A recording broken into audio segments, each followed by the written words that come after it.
Assalamualaikum warahmatullahi wabarakatuh.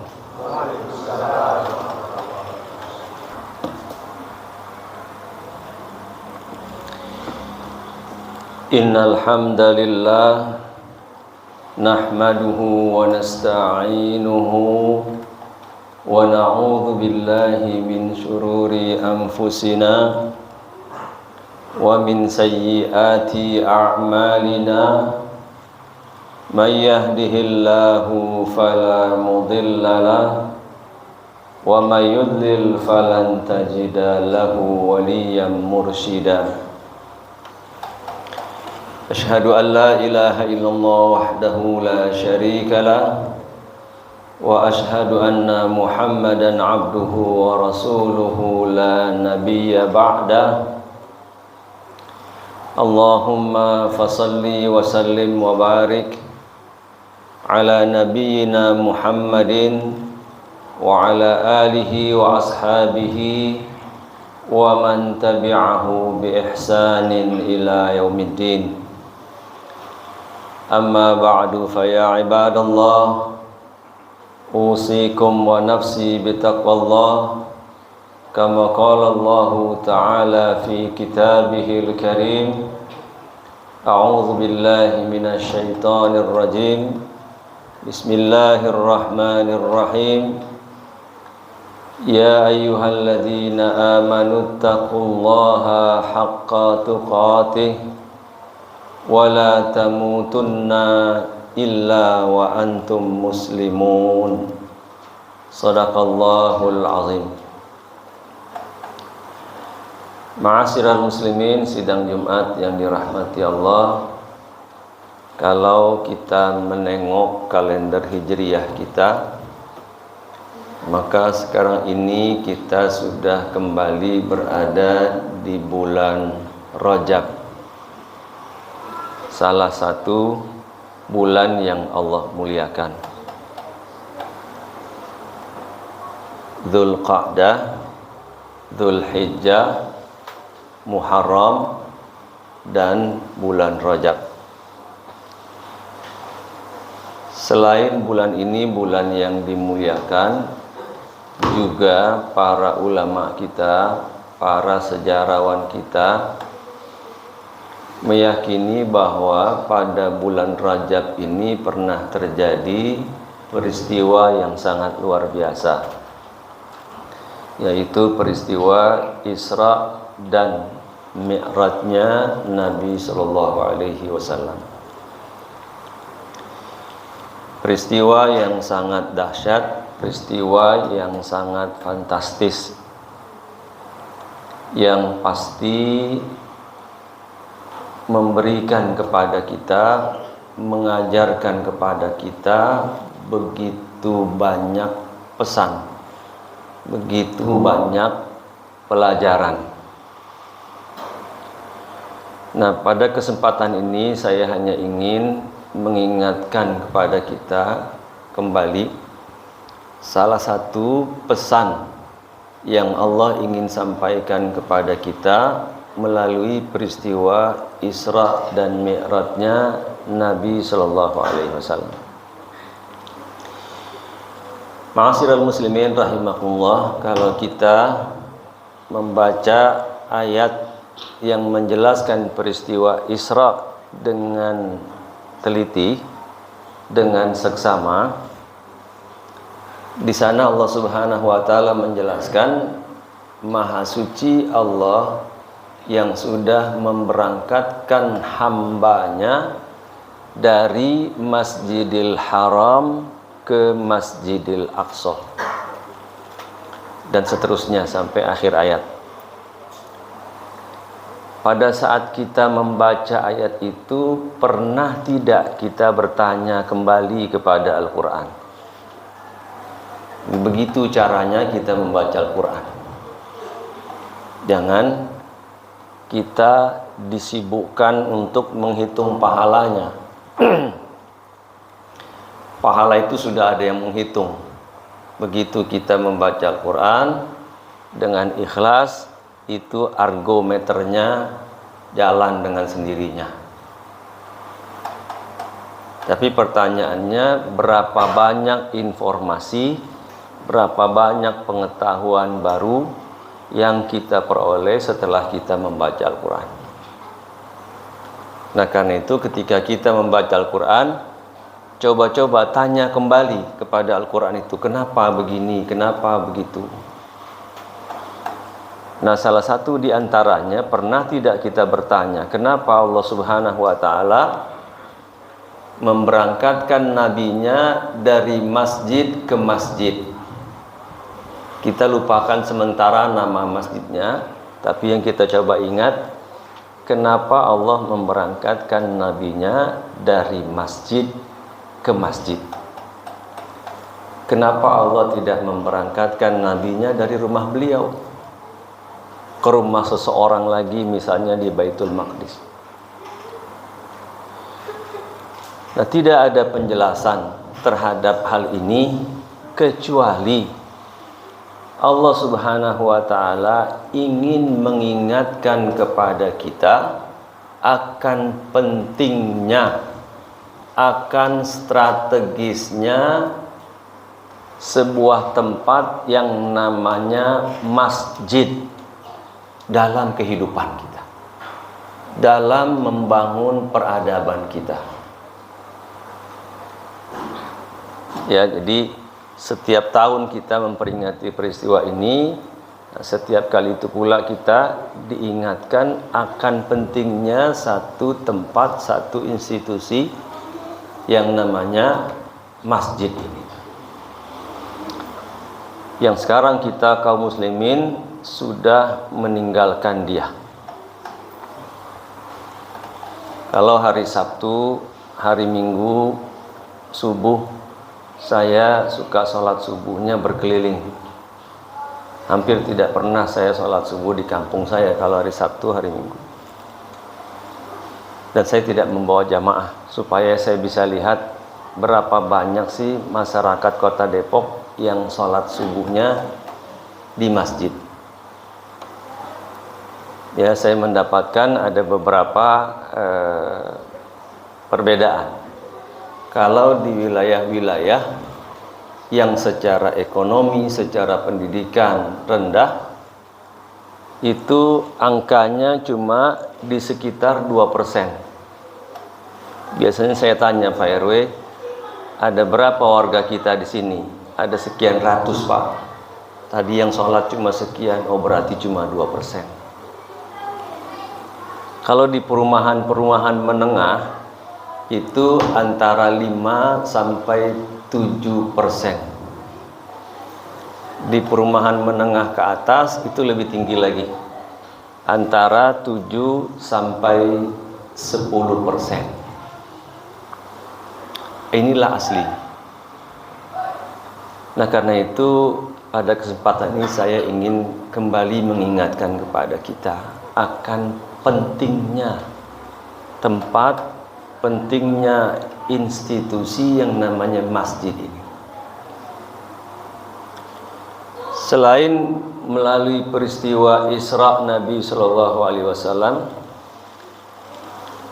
Allah juga mengingatkan kita akan pentingnya tempat ini melalui peristiwa hijrah Nabi Shallallahu Alaihi Wasallam dari Mekah ke Madinah. Ketika Nabi Shallallahu Alaihi Wasallam memasuki kota Madinah, ada 3 kebijakan besar yang beliau lakukan. Pertama adalah mempersaudarakan orang-orang muhajirin dan orang-orang ansor. Kemudian yang kedua, beliau membuat kesepakatan antar suku, antar kabilah yang tinggal di kota Madinah. Karena kota Madinah itu kota yang penduduknya heterogen. Seperti kita di Depok ini, ada orang Jawa, orang Sunda, ada orang Padang, orang Batak, dan berbagai suku ada di sini. Kalau di Mekah itu lebih homogen, kalau di Madinah heterogen. Nah, kemudian Nabi membuat kesepakatan, Memorandum of Understanding, yang kesepakatan itu kita kenal dengan Piagam Madinah. Kemudian kebijakan yang ketiga, Nabi membangun masjid yang sekarang kita kenal dengan nama Masjid Nabawi di Madinah. Nah, ketiga kebijakan itu Nabi lakukan semuanya adalah dalam rangka membangun peradaban di kota Madinah. Apa hubungannya mempersaudarakan Muhajirin dan Ansor dengan membangun peradaban? Jadi begini, Nabi tahu persis karakter watak dasar orang Arab itu adalah petarung. Tidak boleh ada persoalan di antara mereka kecuali selesainya harus berkelahi, harus perang. Itu juga salah satu yang melatar belakangi kenapa Allah Subhanahu wa taala turunkan Al-Qur'an pada suku Quraisy. Karena mereka itu bangsa petarung. Hobinya perang. Loh, bukankah itu sifat buruk? Ya, satu sisi memang dia sifat buruk, tapi di sisi lain dia dibutuhkan. Karena kebenaran ini tidak akan pernah menjadi besar kalau yang mengawalnya orang-orang lemah dan orang-orang penakut. Kebenaran ini harus dikawal oleh orang-orang pemberani dan orang-orang kuat. Dan Quraisy tempatnya. Nah, Nabi tahu persis sifat mereka. Kalau mereka tidak dipersaudarakan, mereka akan terus berkelahi di internal kaum muslimin. Dan ketika mereka terus berkelahi, maka Nabi akan kesulitan untuk membangun peradaban. Karena itu Nabi persaudarakan mereka, sehingga Nabi memiliki modal sosial di kalangan internal kaum muslimin. Nah, kemudian yang kedua, apa hubungannya membuat kesepakatan dengan membangun peradaban? Sama, Nabi SAW membutuhkan suasana yang kondusif untuk membangun peradaban dalam skala yang lebih besar, yaitu skala kota. Karena itu dibuatlah kesepakatan untuk tidak saling menyerang di antara mereka. Kalau ada serangan dari luar, mereka hadapi bersama-sama.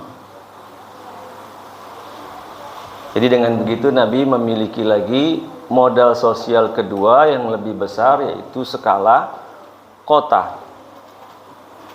Nah, kemudian yang ketiga, apa hubungannya membangun masjid dengan membangun peradaban? Kenapa Nabi tidak membangun sekolah atau membangun pesantren misalnya? Bukankah pendidikan itu penting? Buktinya di dalam undang-undang kita, baik APBN maupun APBD, itu alokasi anggaran untuk pendidikan tidak boleh kurang dari 20%. Dan itu yang paling besar yang dipatok. Ya, kalau ada APBN atau APBD yang alokasi anggarannya 19%, maka dia batal demi hukum, melanggar undang-undang, harus diulang. Ini semua menggambarkan bahwa pendidikan itu sesuatu yang sangat penting. Tapi kenapa kok Nabi tidak membangun sekolah atau pesantren? Atau kenapa Nabi kok tidak membangun puskesmas atau RSUD misalnya? Bukankah kesehatan itu juga penting? Di dalam APBN kita, di dalam APBD kita juga dipatok harus 10%. Atau kenapa Nabi tidak membangun pasar? Bukankah ekonomi juga penting? Kenapa Nabi membangun masjid? Jamaah sekalian dirahmati Allah Subhanahu wa taala, rupanya Nabi Shallallahu alaihi wasallam ingin membangun peradaban, dan beliau tahu bahwa peradaban itu harus dimulai dari pembangunan jiwa. Dan tempat membangun jiwa itu namanya masjid. Dan saya kira ini sangat sesuai dengan apa yang diamanahkan oleh para pendiri bangsa kita di dalam lagu kebangsaan kita. Bangunlah jiwanya, bangunlah badannya. Ya, saya menduga pengarang lagu ini terinspirasi oleh peristiwa hijrahnya Nabi. Sudah benar. Nah, dari dua fakta tadi, baik peristiwa Isra wal Mi'raj Nabi Sallallahu Alaihi Wasallam dan peristiwa hijrah Nabi, saya kira ini mestinya sudah lebih dari cukup bagi kita. Ya, dua fakta ini lebih dari cukup bagi kita untuk menjelaskan bahwa pentingnya tempat yang namanya masjid ini. Karena itu ayo kita ramaikan kembali. Ya, sebagaimana dahulu para sahabat Nabi Sallallahu Alaihi Wasallam. Ada seorang sahabat namanya Sya'ban. Mungkin beliau lahirnya di bulan Sya'ban. Itu kalau sholat subuh, setiap hari dia hanya sholat subuh saja. Sholat lainnya di kampungnya. Kalau sholat subuh di Masjid Nabawi. Setiap hari dia sholat subuh di saf yang pertama, paling pojok sebelah kanan. Jadi kalau nanti bapak-bapak jamaah sekalian berkesempatan pergi umroh, ketika di Masjid Nabawi coba datang ke saf pertama dan cari yang paling sebelah kanan, duduk di situ. Bayangkan dulu Sya'ban duduknya di situ. Setiap hari. Sampai semua orang hafal. Nabi pun hafal. Itu tempatnya Sya'ban. Satu pagi Sya'ban tidak hadir. Tidak ada orang yang mau menempati tempat itu. Ketika Nabi datang, Nabi menengok juga, beliau tidak mendapatkan Sya'ban. Sampai akhirnya sholat subuh tertunda gara-gara nunggu Sya'ban. Nabi zikir, tengok lagi sudah datang belum? Belum. Zikir lagi, tengok lagi sudah datang belum? Belum. Akhirnya karena hari sudah semakin siang, Nabi pun melanjutkan sholat subuh. Setelah selesai, Nabi balik menghadap jamaah dan kemudian Nabi bertanya, adakah di antara kalian yang tahu kenapa Sya'ban tidak hadir? Para sahabat mengatakan, kami tidak tahu ya Rasulullah. Kemudian Nabi bertanya lagi, adakah di antara kalian yang tahu di mana rumahnya Sya'ban? Oh, kalau rumahnya saya tahu ya Rasulullah. Baik, kalau gitu selesai sholat subuh ini tolong antar saya ke rumah Sya'ban. Maka selesai sholat subuh itu Nabi Shallallahu Alaihi Wasallam didampingi beberapa sahabat pergi berkunjung ke rumah Sya'ban. Kita selesai sholat subuh kan kira-kira jam 5 ya. Dan ketika Nabi tiba di rumah Sya'ban, matahari sudah tinggi. Kira-kira jam 8 pagi. 3 jam berangkat sholat subuh. Di pertanyaannya, jam berapa Sya'ban berangkat dari rumahnya? Kira-kira jam 1 atau jam 2 pagi.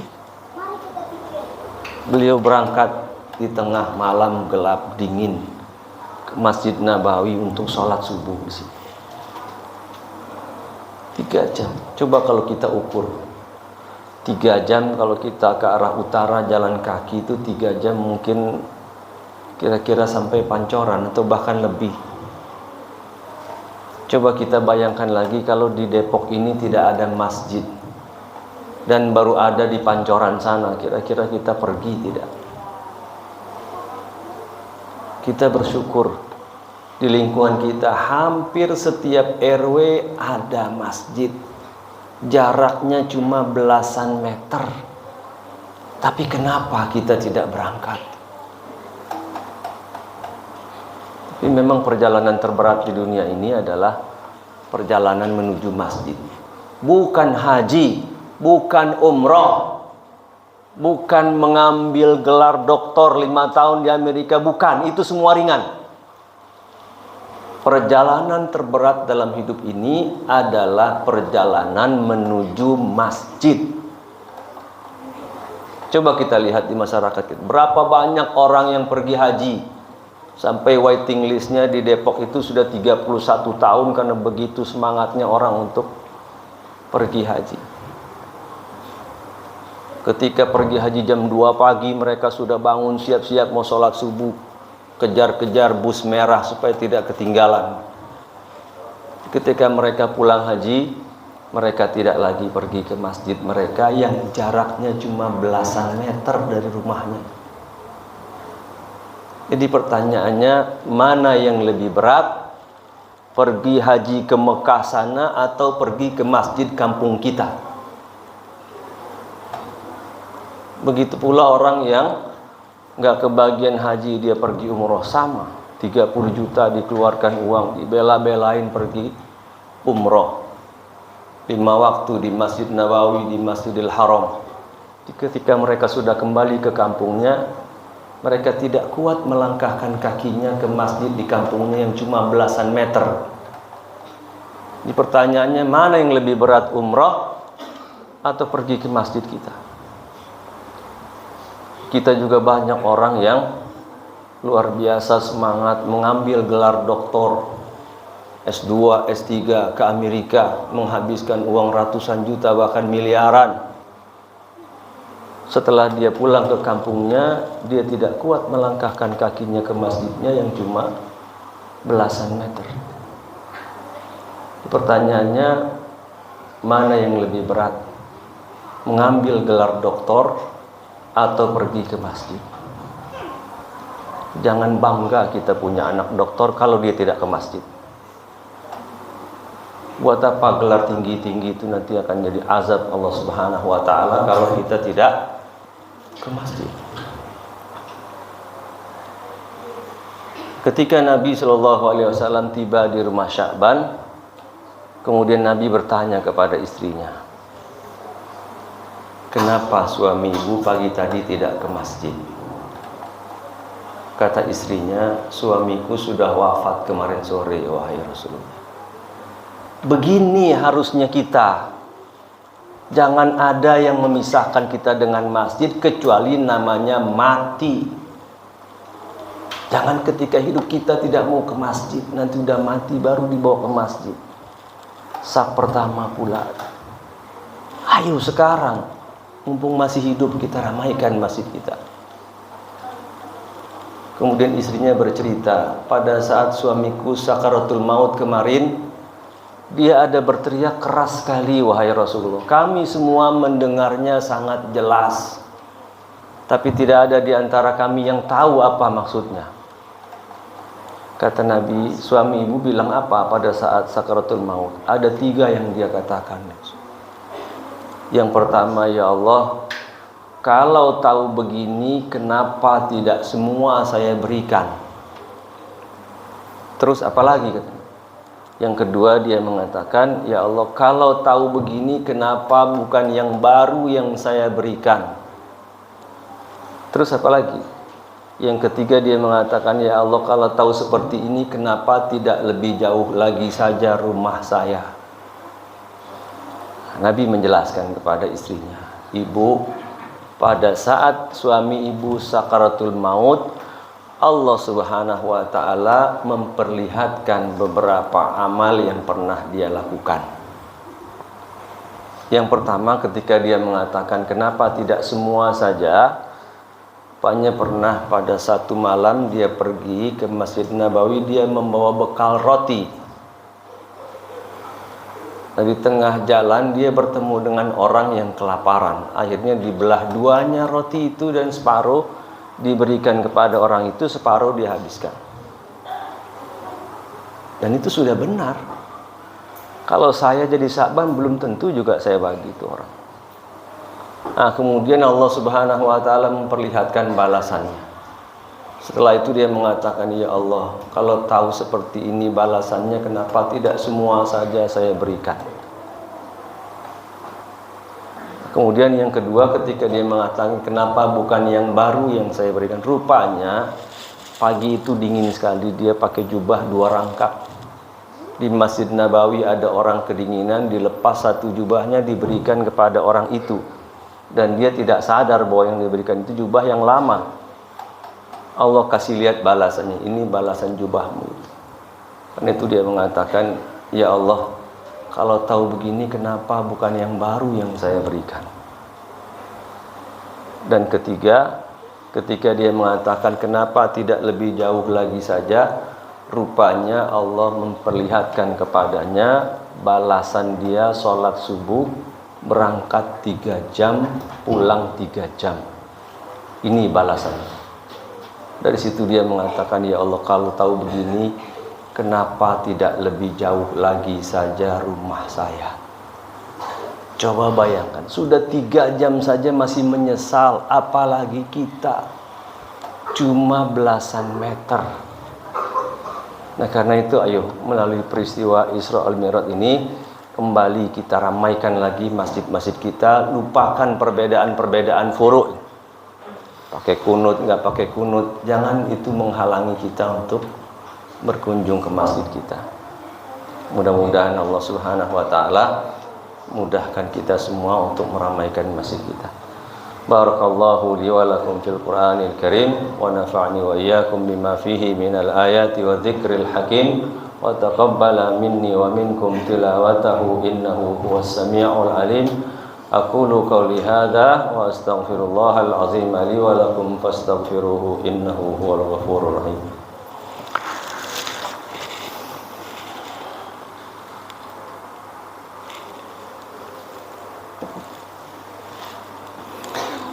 Alhamdulillahilladzi hadana li hadza wa ma kunna linahtadiya laula an hadanallah. Asyhadu an la ilaha illallah wahdahu la syarika lah wa asyhadu anna Muhammadan abduhu wa rasuluhu addal amanah wa ballagha risalah wa nasaha lil ummah wa jahada fillahi haqqa jihadih. Ma'asyiral muslimin rahimakumullah, pada khutbah kedua kembali saya mengingatkan, mari terus kita tambah keimanan dan ketakwaan kita. Dan sebelum kita akhiri khutbah ini, mari kembali sekali lagi kita sampaikan salam dan salawat kepada junjungan kita Rasulullah sallallahu alaihi wasallam, sebagaimana yang Allah Subhanahu wa taala contohkan di dalam kitabnya, innallaha wa malaikatahu yusalluna 'alan nabi ya ayyuhalladzina amanu sallu 'alaihi wa sallimu taslima. Allahumma salli ala sayyidina Muhammad abdika wa nabiyyika wa rasulika an-nabiyil ummi wa ala alihi wa sahbihi wa sallim tasliman adada ma ahata bihi ilmuk wa khatta bihi qalamuk wa ahsahu kitabuk wardallahumma an sadatina Abi Bakrin wa Umar wa Uthman wa Ali wa anis sahabati ajma'in wa anit tabi'in wa tabi'ihim bi ihsanin ila yaumiddin wa alaina ma'ahum bi rahmatika ya arhamar rahimin. Allahumma ighfir lil muslimin wal muslimat wal mu'minina wal mu'minat al ahya'i minhum wal amwat innaka sami'un qaribun mujibu da'awat wa yaqadiyal hajat. Rabbana ighfir lana wa li ikhwanina alladhina sabaquna bil iman wa la taj'al fi qulubina ghillan lil ladzina amanu rabbana innaka ra'ufur rahim. Rabbana atina fid dunya hasanah wa fil akhirati hasanah wa qina adzaban nar. Ibadallah, innallaha ya'muru bil 'adli wal ihsan wa ita'i dzil qurba wa yanha 'anil fahsya'i wal munkari wal baghi ya'izukum la'allakum tadhakkarun fadhkurullahal 'azima yazkurkum was'aluhu min fadlihi yu'tikum wa la dzikrullahi akbar.